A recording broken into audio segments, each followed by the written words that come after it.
Hello student and friend, आज का chapter 5 understanding elementary shapes. आज की एक्सरसाइज 5.6। इससे पहले मैं एक्सरसाइज 5.5 तक करा चुका हूँ, जो आप प्लेलिस्ट पे जाके देख सकते हैं। और इस 5.5 का मैं डिस्क्रिप्शन में लिंक डाल दूँगा।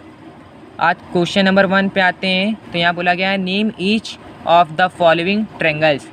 आपको जो भी ट्रेंगल दिया गया है उसके नाम बताने हैं इन 2 डिफरेंट वे, और 2 डिफरेंट तरीक़ों से, ठीक, मतलब 2 नाम होंगे वो अलग अलग। यू मे जज the nature of angle by observation, और उनको आप जज करिए, मतलब ऑब्जर्वेशन करिए, मतलब उनको देखिए कि आप बताइए कि ये ट्रेंगल है कौन से। तो आपको यहाँ पे कुछ ट्रेंगल दिख रहे हैं, यहाँ पे 6 ट्रेंगल हैं जो आपको दिख रहे होंगे। अब मैं इसका आंसर बताता हूँ, ठीक है। तो आपको ये पहला ट्रेंगल दिख रहा है। तो मैंने आपको पिछली वीडियो में बताया था कि अगर आप एक लाइन खींचिए नीचे से, वो एक लाइन अपनी ओर चली जाए तो वो आपका क्या होता है, एक्यूट एंगल होता है। तो आपको लग रहा है कि यहाँ पे एक लाइन खींचिए, ये अपनी ओर खींच रहा है, यहाँ पे भी लाइन खींचिए, अपनी ओर खींच रहा है, तो ये क्या है, एक एक्यूट एंगल है, ठीक है। तो आपको इतना पता चल गया, ये पहला एक्यूट एंगल हो गया, ठीक है। और यहाँ पे 8 सेंटीमीटर, 5 सेंटीमीटर, 5 सेंटीमीटर, तो 2 साइड सेम है, क्योंकि यहाँ 5 सेंटीमीटर 5 सेंटीमीटर, यहाँ 2 साइड सेम है, और 8 सेंटीमीटर एक साइड डिफरेंट है। इसका मतलब जो 2 साइड सेम होती है, एक साइड डिफरेंट होती है, वो क्या होता है, आपका आइसोलेसिस ट्रेंगल होता है। तो एक आपका हो गया आइसोलेसिस ट्रेंगल, और एक हो गया एक्यूट ट्रेंगल, ओके। उसी तरीके हम दूसरे ट्रेंगल पे आते हैं।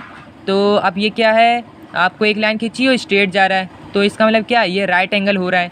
तो एक आपका मिल गया, क्योंकि यहाँ पे ये जो निशान बना है, इससे प्रूव हो रहा है ये राइट एंगल है। तो एक लाइन आपकी खींची स्ट्रेट जा रही, तो एक ये राइट एंगल हो गया। उसी तरीके 17 सेंटीमीटर, 8 सेंटीमीटर और 15 सेंटीमीटर, ये आपको तीनों डिफरेंट साइड में दिया है। इसका मतलब ये क्या है, जो भी तीनों डिफरेंट साइड जो होती है वो क्या होती है, स्केलन।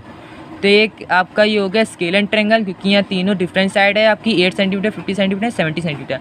और ये आपका एक दिख भी रहा होगा सभी बच्चों को, ये एक राइट एंगल दिख भी रहा है। तो एक राइट एंगल हो गया और एक स्केलन ट्रेंगल हो गया, तो इसका भी आंसर हो गया। तो आप देख लीजिए, पहला एक्यूट एंगल ट्रेंगल और दूसरा आइसोलेसिस ट्रेंगल, ये आपको मिला था। उसी तरीके ये राइट एंगल ट्रेंगल और स्केलन ट्रेंगल हो गया। अब हम आते हैं इसको। तो आप ये देखिए, एक जो लाइन खींची है ये दूर की तरफ जाती है, तो जो लाइन खींचती है दूर तरफ जाती है, इसका मतलब 90 डिग्री से ज़्यादा है, 180 से कम है। तो ये क्या मिल रहा है आपका, एक एब्टूस एंगल मिल रहा है, ठीक है। तो आप प्रोट्रेक्टर नापेंगे तो ये इसका 100 या 120 डिग्री निकलेगा। तो इसका मतलब क्या होता है, 120 डिग्री। प्रोट्रेक्टर से भी आप देख सकते हैं, तो इससे ये प्रूव हो जाएगा ये एब्टूस एंगल है। सारे ट्रेंगल चेक करिए, मगर ये बता रही है एब्टूस एंगल, क्योंकि ये दूर की तरफ जा रहा है, ये इसका मान भी 110 के करीब है। और 7 सेंटीमीटर, 7 सेंटीमीटर, ये दोनों साइड सेम है, एक चाहे जो भी हो, मगर 2 साइड जब सेम मिल जाए तो इसका मतलब ये आइसोलेसिस ट्रेंगल होगा, ठीक है। तीसरा ट्रेंगल भी आपको मिल गया। तो यहाँ देखिए, एक एब्टूस ट्रेंगल मैंने बताया इसको, एंड आइसोलेसिस ट्रेंगल बताया, तो इसका मान भी आपको पता चल गया, ओके। इसी तरीके हम इस पर आते हैं। तो ये सीधी रेखा जा रही है, तो इसका मतलब ये भी आप इस निशान से देख के समझ सकते हैं। एक यहाँ पे ये लाइन खींची हुई सीधा जा रहा है, तो ये पता चलता है ये एक राइट एंगल है, ठीक है। इसी तरीके यहाँ पे दोनों साइड सेम है, 10 सेंटीमीटर, 10 सेंटीमीटर, इसका मतलब ये भी क्या है, एक आइसोलेसिस ट्रेंगल है और राइट एंगल ट्रेंगल है। तो ये राइट एंगल ट्रेंगल हो गया और आइसोलेसिस ट्रेंगल। उसी तरीके यहाँ पे आते हैं। तो इस ट्रेंगल में भी देखते हैं कि सारी साइडें सेम है, 5.2 सेंटीमीटर, 5.2 सेंटीमीटर एंड 5.2 सेंटीमीटर। इससे ये प्रूव हो रहा है ये जो एंगल है ये इक्विलैटरल ट्रेंगल है। इक्विलैटरल, जिसकी तीनों साइड बराबर होती है, वो क्या होता है, इक्विलैटरल ट्रेंगल।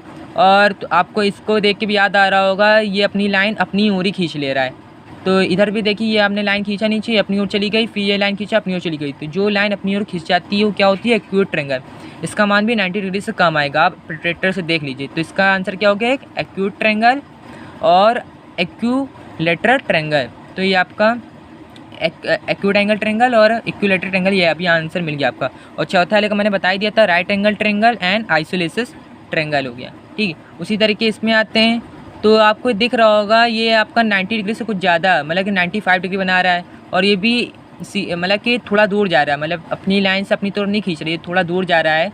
तो ये एब्टूस एंगल हो गया, तो प्रूव हो गया है, क्योंकि ये अपनी लाइन खींच रहा है, तो ये भी दूर जाए। प्रोट्रैक्टर से देखेंगे तो इसका 95 डिग्री आंसर मिलेगा, ठीक। प्रोट्रैक्टर से ज़रूर चेक करिए। और ये 9 सेंटीमीटर, 10 सेंटीमीटर एंड 15 सेंटीमीटर, इसका मतलब ये तीनों साइड डिफरेंट बता रहा है। तो कौन सी साइड डिफरेंट होती है, स्केलन के फॉर्म में तीनों साइड डिफरेंट होती है। तो ये स्केलन ट्रेंगल हो गया, और ये दूर की साइड जा रही थी एब्टूस एंगल। तो एक एब्टूस एंगल ट्रेंगल हो गई ये, और स्केलन ट्रेंगल। तो आपको आखिरी आंसर मिल गया obtuse angle triangle and scalene angle scalene triangle. तो आपको ये सारे आंसर यहाँ मिल गए, आप अच्छे से देख सकते हैं।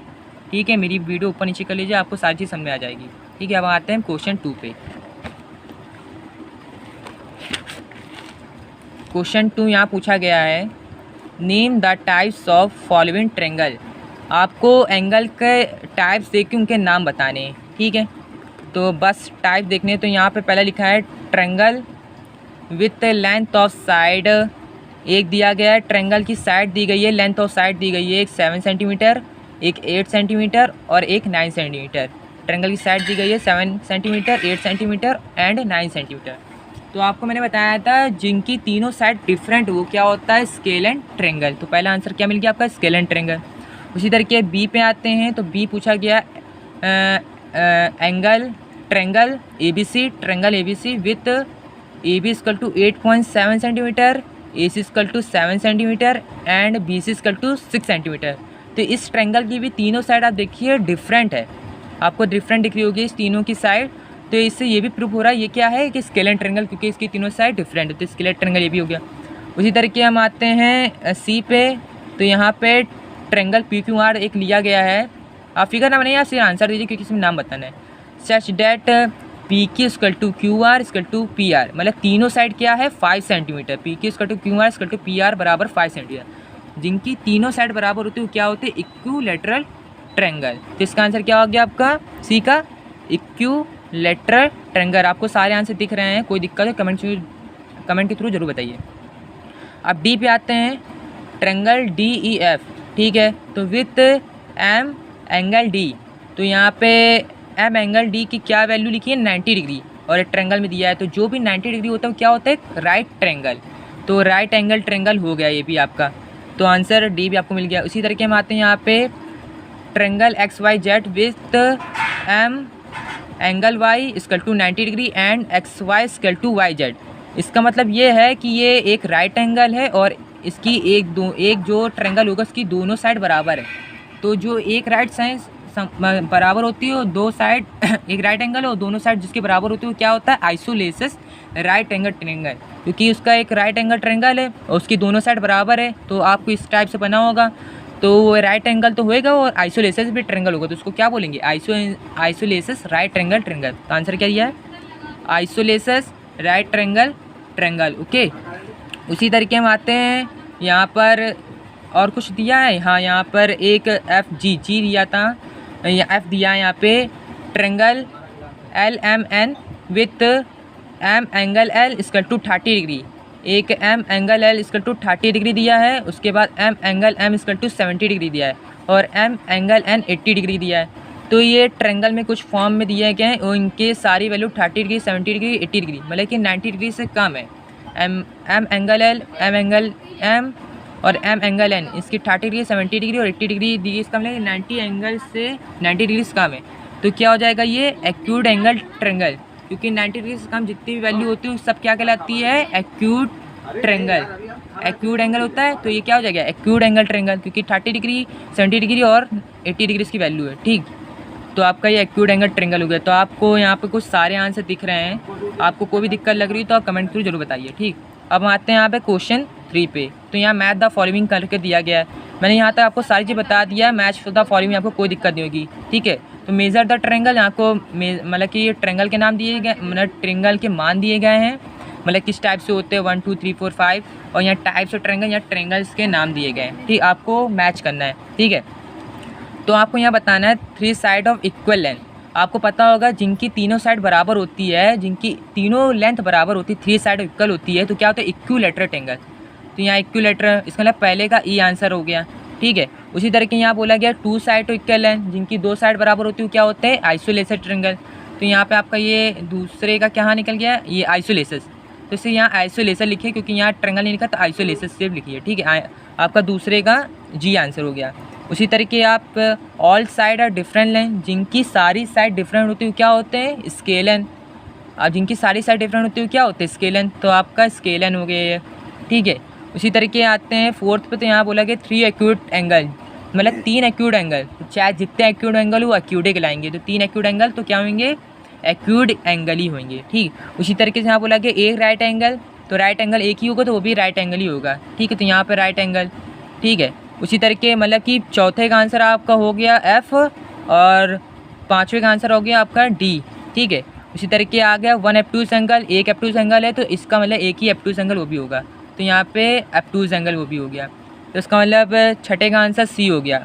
अब यहाँ सातवें का आता है one right angle with to side of equal है। अगर एक राइट एंगल और दो साइड उसकी इक्वल है तो क्या होगा, दो साइड जिसकी इक्वल होती है वो आइसोलेसिस होता है। अगर उसके साथ राइट एंगल जुड़ा है तो उसको बोलते हैं isosceles right angle, isosceles right triangle. तो आपका 7 का आंसर कहाँ लिखा है, ये बी, तो 7 का आंसर का बी हो गया isosceles right angle. Okay student, तो ठीक है। अब इसके आंसर आपको पीछे दिए गए मैं बता दूँ। आंसर 3, पहले का आपका ई है, दूसरे का जी है, तीसरे का आपका ए है, दूसरे का जी, तीसरे का ए, चौथे का एफ है, पाँचवें का डी है और छठे का सी है और सातवें का बी है। तो आप सारे देख लीजिए, कोई दिक्कत हो तो कमेंट के थ्रू ज़रूर बताइए और चैनल को सब्सक्राइब और लाइक ज़रूर कर दीजिए।